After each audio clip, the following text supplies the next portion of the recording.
What's going on, everyone? Thanks so much for tuning in to another episode of the Ducks Dish podcast. I'm your host, Max Torres with ScoopDuck on 3, coming to you on Monday, March the 31st, 2025. Thank you guys so much for being here. Glad to have you along for another episode of the pod. And I am not rolling solo. Football is back in the air in Eugene this week. And joining me to celebrate this wonderful occasion is Locked On Ducks and Locked On College Football host Spencer McLaughlin, and has been an eternity. How we doing, my guy? Oh, dude, so much has changed. I had 3 grandparents die since we last spoke. I have a wife and 3 kids. No, not actually. Neither of those things are true. I just said that to say we haven't spoken in so long, and everyone might be interested to know or not. We've literally been trying to coordinate this for months, and we're just too busy. I mean, I don't know what you're busy with in your personal life, if anything's happening there. No, yeah, I did recently get engaged, so that took a little bit of planning behind the scenes, but she said yes, and we're a go. So now Send. I have that checked off, and that was an awesome moment. But perfect timing because now we're all in. It's basically April, and it's going to be all gas, no brakes for Dan Lanning and the Ducks between now and the end of April when the spring game is held on April 26th. First of all, maybe we just start with that, Spencer. Dan Lanning said that basically as long as he's the coach at Oregon, they're going to have a spring game. So we shouldn't be expecting any cancellations like some other schools. What'd you make of that? Yeah, I was glad to hear it as a content creator, number one. I think the spring game is great. I was glad to hear it as a fan, number two. And I was glad to hear it as someone who likes college football, number three. You know, I think that a lot of things in college sports nowadays are not necessarily geared towards being anti-fan, but they're not as pro-fan as you would perhaps like. And I think a lot of people forget who pays the bills in college football or in the sports world in general. I certainly try not to forget that with my audience over at Locked On Ducks and Locked On College Football. Like, I'm trying to do something that they all enjoy, and I don't think the powers that be in this sport always have that in mind. See the downfall of the Pac-12 if you want the best example of that, of course. And heck, it doesn't even always have the best interest of the players and the athletes in mind. And so the spring game discussion, I think, is refreshing to hear Lanning and some other coaches as well not just say we want to keep having one, but we actually want to maybe enhance it. You know, I thought Deion Sanders' idea to, bring in another school, I think it's great. Cool. Yeah, I think it's awesome. And Syracuse head coach Fran Brown said, yeah, let's make it happen. We'll show up. And they were looking into it. The NCAA said no, which is kind of a buzzkill, but I also get it because it's late in the process. And would it be an unfair advantage? Like, okay, but if this is something we circle back on next year, yeah, I'd be here for. I mean, for people that don't get to see the team at practice every day, which is, I don't know, 99% of the world, media members included, that are covering practice. You don't get to see every player, every rep, or whatever. I think even an organized 7-on-7 scrimmage would be a worthwhile endeavor. So if you have a traditional spring game that you have in your own stadium, and then you have another matchup with a team, whether at home or on the road, where you just get a glimpse into what it's like to go against another team, I think that's good for coaches, players, fans, media. I think everybody wins. I think everybody wins in that scenario. So I'm glad Lanning is pro spring game. And one day, yeah, I would love to see, even if it's, like a low-level G5 who, Oregon's paying to come in, like bring in like Charlotte or somebody random like that, or probably someone closer, like UNLV. If UNLV popped up to Eugene for the spring game, yeah, I'd be down for it. I think it'd be better. So I think, any way to give fans a peek behind the curtain and more access, I think is really good. I don't think you're certainly not going to hear it from me. I don't think that more football is ever a bad thing, Spencer. So I'm all about it. I'm super glad that Lanning's going to be holding the spring game. I'm still trying to decide if I'm going to be able to swing it or not and get out to Eugene for the spring game. That's still up in the air for me. But I think that giving your fans more opportunities to see your team is great, especially given the fact that Lanning has been known, at least since he's been at Oregon, to kind of not keep the door shut, but limit media access to the team. And I'm not saying that's a good thing or a bad thing. I think from my perspective as a media member and being someone that lived in Eugene and covered practices, that was a bummer. But you also just want to take every opportunity you can to showcase your program. And I think that if you have a good hold on your team, you don't need to worry so much about tampering, which is what some of these other schools that have canceled their spring games are citing as their reasons. So I can't wait for that. Spring ball is getting rolling again this week in Eugene. So we're going to dive into a couple topics and then anything else that comes to our mind here. I wrote a story about it earlier today on ScoopDuck, but when the Ducks do resume spring practice, they will be joined by 2 top 150 recruits in 4-star cornerback Brandon Finney out of Maryland and 4-star running back De'Aaron Hill Jr. out of Illinois. And these are 2 of the best guys in the class that I think fans should be excited about. So what do you think about Oregon getting 2 of these guys added to the roster and just spring ball getting going again?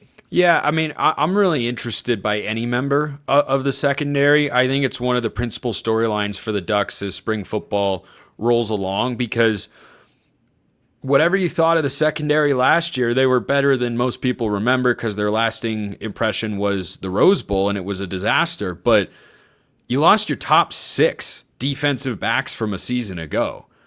I don't know that those guys are all just easily replaced right away. Now, I think Dylan Thieneman is a stud.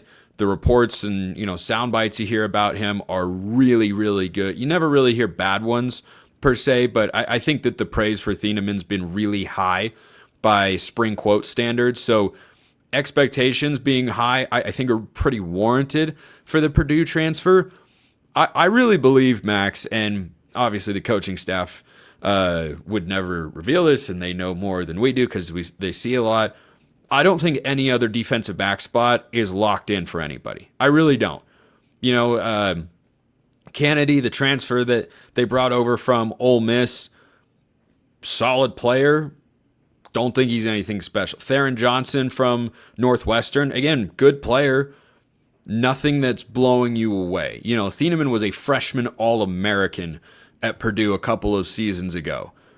That guy's got real NFL potential and could be a one and done with the Ducks because, hey, if he comes to Oregon and pops the way Christian Gonzalez did a couple of years ago, or, I thought Brandon Johnson had a really nice season this past year. I don't know if he gets drafted. I thought Nico Reed's development was profound over his 2 seasons with the Ducks. I just think any member of the secondary can go out and win a job if they showcase the right stuff. And there's just so much talent from the high school and transfer ranks in that room, Max. I really don't know how it's playing out. I'd say with 100% confidence, Thieneman's a starter. There's no one else I'd lock into it. Now, in theory, Jaleel Florence is someone who I'd say, yeah, he's going to be a start, but is he fully healthy? Number one. And number two, if he is healthy, what does healthy actually mean? Guys coming off of, an injury where you miss an entire season, that's not something you always just jump right back into the fold and you're the same player. Noah Whittington, who we might talk more about, is a perfect example. He missed most of the 23 season and he didn't look like himself for the first half of the year. Second half, he kind of did. But first half, I mean, he didn't have a whole lot of nice things being said about him by Oregon fans online. And I got all sorts of questions about what do you do with this? Should they be playing Jay Harris more? And I think those questions were fair because he was not productive. It felt like anytime Jordan James came off the field, you didn't have the ability to get an explosive play or just a good play from the running back spot. So I think there are questions all over the place. I think you have a mix of veteran portal guys with talented young up-and-comers, like Dalen Austin. You have to see what happens with his legal situation off the field. But Roderick Pleasant is in there. You've got Ifeoma Badegu. You've got Naeem Offord, the 5-star true freshman, who's the highest-rated DB Oregon's ever gotten to commit. There are just so many questions across the board. I'm excited to see how that plays out because I really do think Thieneman's the only guy who I say with 100% confidence. I don't know if you feel this way. He's the only guy I say, yeah, he's starting. Everywhere else, I think from the outside, it feels like it's a battle. Yeah, I think the only other person that I would say I have a growing sense of confidence that we're going to see a whole lot of him next year is probably Kingston Lopa. I've just heard so many good things about that guy from the people that I've talked to, and he did see the field a little bit in the Big Ten championship game for whatever that's worth. I don't think you're putting him out there, especially given how close that game ended up being. I don't think you're putting him out there unless you have some confidence in him. He is just a freakish athlete. But the secondary does kind of present this massive question mark for Oregon here in the spring. But I don't think that's necessarily a bad thing, Spencer, because you have to look at where we are in the calendar. It's just the spring. It's not like Oregon has to go play somebody after this month, assuming that we're talking about April here. But you have a good situation in the mixture of young talent you have in that secondary. We talked about the DB class that Rashad Wadood and Chris Hampton signed. We talked about Offord. You have Dorian Brew.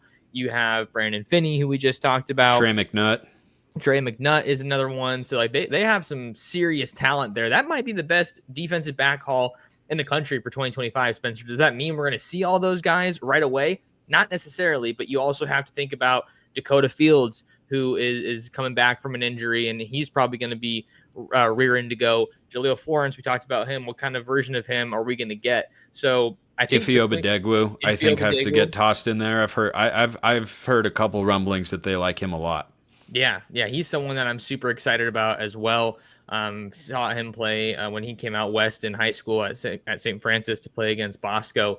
That dude was just, ripped up and made some good plays, and just exactly, I think, what you're looking for physically in a cornerback for Dan Lanning in this defense. So between the secondary and the O-line, I think you have, I don't know if I'd say a similar amount of question marks, but like there's going to be a lot of change at both of those spots. And I think we've already seen Alik Terry get that group to gel.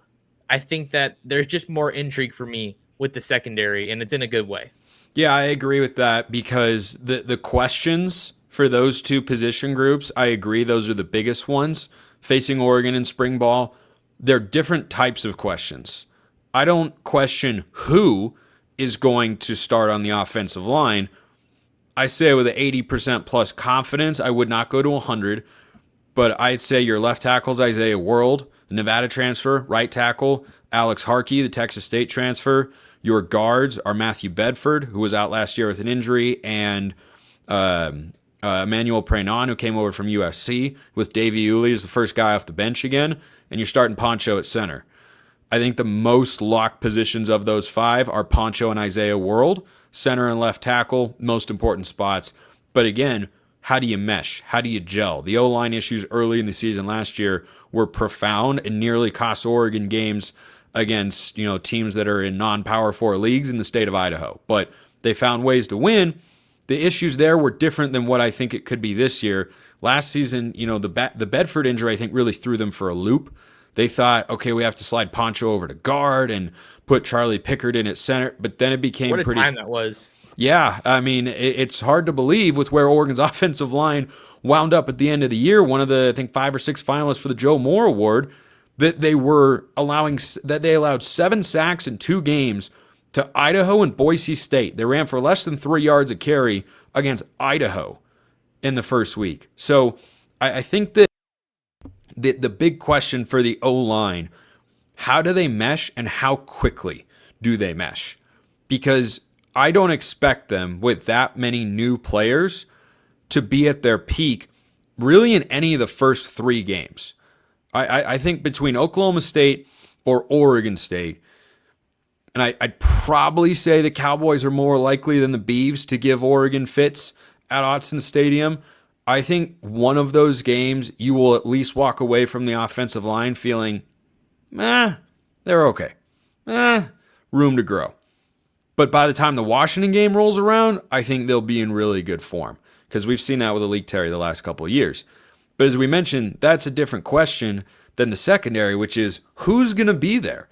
I could write you probably 10 different 2-deep depth charts for the secondary, and they'd all be realistic if you swap guys around. I could start Kingston Lope at the other safety. I could start Trey McNutt at the other safety. I could start Peyton Woodyard or Aaron Flowers at the other safety spot. I could start Florence at one corner. I could put Theron Johnson at nickel or put him on the outside.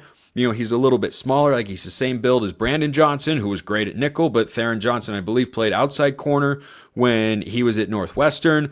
I could put Naeem Offord at nickel. I could put Naeem Offord at outside corner. What about Dorian Brew? Is he in the I could put Ifeoma Badegwu at either spot. I'd lean away from true freshman not named Naeem Offord, just because it's really hard to see the field when you have that much talent and there are guys in front of you who have 1, 2, or sometimes 3 years of college football and weight room and playbook learning time ahead of you. But I think there are a lot of different realistic ways that secondary shakes out. Is Kennedy a depth piece at the nickel spot, or is he your starter and getting backed up by Rod Pleasant or Dalen Austin? I don't know. I think it's all a really, really fascinating thing to see play out. I don't know that we'll ever get a depth chart, but I think that spring game on April 26th is going to be really indicative for who stands out and how that game plays, to get an idea of, okay, here's where this position group is probably going to be, and here's where that one's going to be, which is why I'm stoked that, they're keeping it around and going to do that for a while. And just to talk a little bit more about Offord, Spencer, I don't know if you remember this. I want to say it was coming out of, it was either the Rivals 5-Star Challenge or the Under Armour All-American Bowl in late December, early January. There was some discussion, I think it might have been coming from one of the Rivals analysts, but I can't remember for sure. There was some discussion about Naeem Offord maybe being talented enough to play receiver at the college level. Mm-hmm. And that's just bonkers and just goes to show how big. I think he's a return guy too. Yeah. I think he did some return game as well for Parker during his high school years. That dude is just an absolute baller. And then you have you have his older brother Makai in the backfield as well for a Rashad brotherly Samples. Connection at Oregon, Max. Did you know that Tez Johnson is Bo Nix's adopted brother? Oh my God, I can't wait for TV broadcasts to pick up on that fact this year. I mean, sure, neither guy is as high profile of a name as Bo Nix. Because, Patrick Herbert was Justin Herbert's brother. Never heard that 100th of the same amount of what you heard with Bo and Tez, which was Panay and Noah. I don't remember Panay and Noah being as discussed either. But if Offord sees the field, it could start to snowball. But I think that one. I do think Duck fans will be safe from that a little bit this year, because I don't think that you will see Makai Hughes and especially Naeem Offord on the field this season as much as Bo Nix and Tez Johnson were, which was every single offensive snap that they were healthy and available. Yeah, so I think let's talk a little bit more about the DBs and then maybe some more offensive stuff here as well, because I think that there's so much talent in the secondary, but we have seen, at least over the past couple of years, that Oregon doesn't really play a lot of young DBs. And I think that I understand why, just because it's a really difficult position to see the field early at. But at a certain point, and I think we're starting to get to it, Oregon's going to have to trust some of these younger guys. And you saw they didn't go super heavy in the portal for DBs, but they did go and get some. So now they brought in 3 guys. I don't know how many more DB portal classes are heavier than 3. Yeah. So I want to see some of these young guys get on the field. I want to see what they got in store, because I think it's starting to feel like a kicking the can down the road kind of a situation, but maybe this is the last portal haul where they do that and some of these young guys get on the field. So I was just curious to pick your brain about that, because I'm ready for some of these young dudes to just get on the field and let it rip. I know there are a lot of fans that are in your mindset and mine as well, because I share it. And those are the people that, follow the stuff you and I put out all year round. Because when you hear about these guys and see the recruiting rankings, talk about their film, talk about where they could be on the depth chart, you start to get this stronger sense in your head of, I want to see this guy play. Like last year when Kenyon Sadiq got more involved offensively, it was just a fun thing to watch, because it's a more traditional recruitment. He comes to Oregon, he plays a tiny amount his freshman year, but then his second year, you're thinking, hey, he should be able to take a jump. Hey, he should be much more involved in the Oregon offense, and he is, and you saw him put on a little bit more weight to get ready for the season, and all of a sudden he's making impact plays on a weekly basis, and they're drawing up plays specifically designed to get him the ball, because he's just a unique player. And Now he goes into year 3. He's going to be the number 1 tight end, and he could really pop. And he could be playing his last year as a Duck this season if he has the sort of year that he's capable of. So I think that because of the transfer portal is a much more satisfying arc for fans to follow, track, and latch on to because of all the movement is to have a guy that plays a little more, and then you see the potential that you built up in your head. I think there's kind of an emotional kind of release or refreshing nature of like, oh man, I was right to get excited about this guy, because there are other players who are really highly rated and their career winds up being Justin Flo. And I'm not saying Flo would have lived up to his full potential. His high school film is some of the craziest you'll ever watch. I still contend the biggest reason he didn't work out is because he got hurt, and I don't think he was ever the same after that. He had a lower body injury, and he never looked as explosive, and he was always just a very instinctual player. He's not necessarily a super cerebral guy out there on the field, but the physical traits were incredible. But then when you take that away, it's different. So I think that he is one of the recent poster childs in football of, man, there was all this hype and, well, it was just a big flop. So when you do get a highly rated recruit like Sadiq and it works out, I think that excites people. But yeah, I'm getting away from your original question here, so I'll bring it back to that. The secondary, I think, has so many of those guys. I mean, we haven't hardly mentioned Dakota Fields, but you've got Ifeoma Badegwu. This is the best defensive back recruiting haul in the history of Oregon football. That's not hyperbole. That's just objective fact. Chris Hampton was given 24/7 Sports Recruiter of the Year for what this DB haul is. So now everybody's got hype in their head about what these guys can do. And we saw it throughout the playoff last year, not just in Oregon's game, but with other teams and how they played against Ohio State. We know what it looks like to be better. And I think Oregon fans are optimistic that, hey, this group of guys have more talent on paper than the group of guys that were just there. Not that there weren't some good players. There certainly were. In the long run, though, looking ahead to 2026, do I think a potential safety tandem, if he comes back, of Dylan Thieneman at one spot and Trey McNutt or Kingston Lope at the other has greater potential than Kobe Savage and Tyshim Johnson? Yes, absolutely.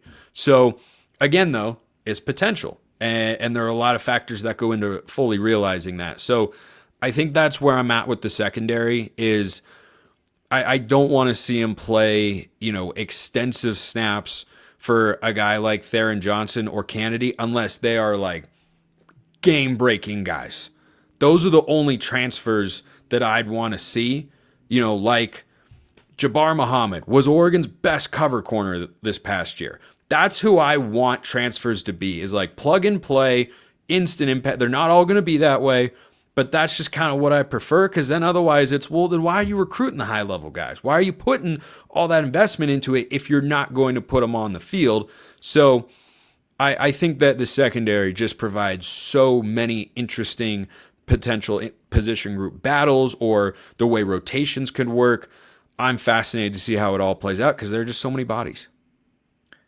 Max Torres with ScoopDuck on 3, talking with you here on a Monday, joined by my guy Spencer McLaughlin of Locked On Ducks and Locked On College Football.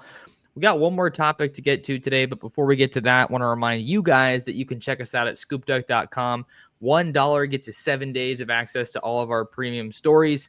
That includes analysis, that includes my recruiting interviews, all that good stuff, access to our message boards with thousands of other Duck fans. There's no better place to be, and I truly believe that. Last topic for today, Spencer. I want to talk about the wide receivers. I was thinking about going running back, but let's talk about receiver because this is a position that I think has a ton of excitement around it. You only brought in one transfer wide receiver, Malik Benson from Florida State, was also at Alabama. It seems like things haven't really worked out for him during his time at the college level. He was a former top JUCO wide receiver that Oregon was also involved with. This was before Dan Lanning was even at Oregon, so that tells you how long this guy's been playing college football. But I'm excited about this position because Tez Johnson's gone, Trayshawn Holden's gone, and there's snaps to go around. I don't think that Malik Benson's going to be the one that's getting all those snaps just because he's a guy that comes in from the portal. Decorian Moore, the number one wide receiver in the 2025 class, obviously is the talk of the group. But what about a guy like Kyler Casper or Justice Lowe, Jurion Dickey? Is this the year he finally breaks through? I think that with Ross Douglas coming over from Syracuse, with Junior Adams going to Dallas, there's another level of excitement and intrigue with a lot like the defensive backs, a lot of young guys at the wide receiver position that we just haven't seen that much of. Seems like it's a great opportunity to kind of get the ball rolling here in the spring. Yeah, I think the two names that stand out the most to me that were on the roster already are Kyler Casper and Jurion Dickey. Casper, pretty highly rated 4-star guy, unique body type. Dickey, rose in the rankings late and ended up being a top 30, 35 player and a 5-star wide receiver. And neither one of those guys has consistently seen the field. Now, this past year, I think Casper was going to. He was on the field more than he ever had been before in the first few games, specifically in a red zone role, against Oregon State, against UCLA, against Idaho. He was out there in a red zone package because he's 6'5", 6'6". That's a frame that just doesn't really exist at the wide receiver spot a whole heck of a lot. But then he got hurt and missed the rest of the year. So he might have been more involved down in the red area. We'll see if that continues again. I frankly think he has a better path to playing time this year than Jurion Dickey because there's a lot of talent. You can't forget that Evan Stewart and Gary Bryant Jr. are both back for this Oregon team, and those are a couple of veteran, proven guys. I mean, Stewart is awesome. I across the board, I think he's one of the best route runners Oregon has ever had. He's got great hands. He can really play at all three levels as a wide receiver, and we saw the versatility last year. Tez Johnson went out. Who stepped up and took those intermediate and short routes that Tez hit all the time? It was Evan Stewart. And then when Tez was there, who was the vertical threat? It was Evan Stewart. And I kind of think DeCorian Moore can be that sort of guy that does a little bit of everything. He's not the biggest. I don't think he's quite as tall as Stewart, but Stewart is not, like a 6'2", 6'3" frame. I think he's around 6 feet tall, and DeCorian's like 5'10", 5'11". So I wonder if Casper is kind of the big body in the room in addition to Malik Benson. A lot of talent, like the secondary. It's not really a matter of is there enough proven production and talent. It's who wins the position battle. Who rises up the depth chart? Where is Gary Bryant the starting slot, or does DeCorian Moore beat him out? I kind of think of that situation as a basketball comparison that we saw throughout the year. Brandon Angel was the starter all season long at power forward, and KJ Evans, a former 5-star, in his second season came off the bench. And for the first, probably about 2/3 of the year, Angel played more minutes than Evans because he's a better, more proven player. The upside, though, with Evans is significantly higher than that of Angel, and by the end of the year, you saw Evans playing more minutes and playing more crucial minutes for the Ducks than Angel did, because Angel kind of flattened out, and then Evans started playing better and better.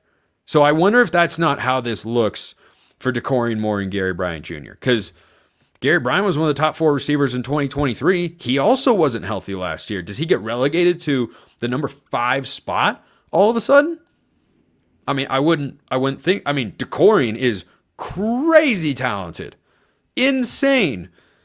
Gary Bryant's in his 5th year of college football. So at the very least, he's got to have the weight room and blocking advantage going up against college defensive backs. No matter how good you are, there's a learning curve. Kayvon Thibodeau worked his way into the fold. He was the number 1 recruit in the country. Not number 1 defensive end, which he was. Number 1 overall player in the country. Didn't start immediately for the Ducks. By the end of the year, he did. So that's kind of what I look at there. And DeCorian's the biggest name in that room.